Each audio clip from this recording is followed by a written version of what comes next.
حابين نعرف من حضرتك اتعلمت على ايد مين؟ طبعا هو السؤال ده في منتهى الخطورة، لأنه أنا مش هينفع أو مش هعرف أذكر كل الناس اللي علموني، لأن أنا أي حد قال لي معلومة أو كان معايا في نبطشية أو لجأت له في وقت زنقة، ده أكيد أنا اتعلمت منه. لكن أنا هذكر الناس اللي قعدت تحت إيديهم فترة طويلة، اللي قعدوا ملاصقين ليا فترة طويلة.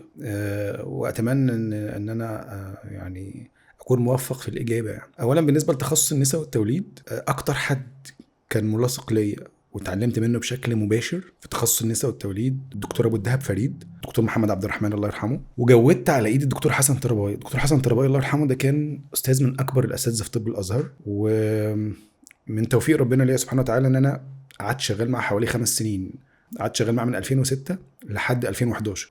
فده من الناس اللي انا يعني جودت على ايديهم وشفت معايا حاجات ما شفتهاش في اي مكان تاني. ده بالنسبه لتخصص النساء والتوليد. اما بالنسبه لتخصص الحقن المجهري بقى، فيمكن انا ذكرت في اول الحلقه الدكتور احمد يوسف رزق. ده اول حد خد بايدي واول حد وراني وعرفني يعني ايه حقن مجهري، اول حد مسكني ابره سحب، اول حد مسكني قسطره نقل. فربنا يجعل دعائي ليهم دايما في ميزانهم يا رب. يعني نيجي بعد كده بقى للخطوه الثانيه، لما انتقلت ان انا اشتغل في المركز المصري للاطفال الانابيب، اللي له فضل عليا لا يمكن انكره ولا يمكن اتناساه او انساه. يعني دكتور احمد ابو السرور. دكتور احمد ابو السرور حد من الناس اللي انا كنت بقعد معاهم، قعدت مثلا حوالي 2 سنين بقعد معاه في العياده اتعلم منه هو بيتعامل ازاي مع الناس، اخلاقيات المهنه. كمان حد من الناس اللي صعب تتكرر جدا يعني. وطبعا الجانب الطبي بقى اللي هو الحقن المجهري وازاي نجهز المريضه والكلام دوت.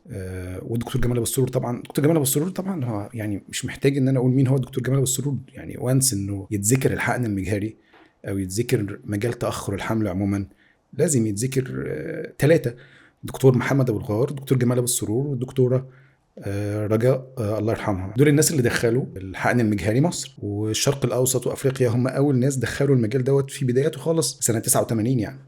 فدكتور احمد ابو السرور، دكتور جمال ابو السرور، دول الناس اللي انا اتعلمت منهم بشكل مباشر في المرحله الثانيه لما بدات اشتغل هنا. فانا دلوقتي بقول الناس اللي انا اشتغلت معاهم فتره طويله، لكن اي حد من اول الزملاء اللي هم اكبر مني بشهور بسيطه في الشغلانه بتاعتنا، اي حد اداني معلومه او اتعلمت منه مهاره معينه، فهو اكيد له فضل عليا في الشغل يعني.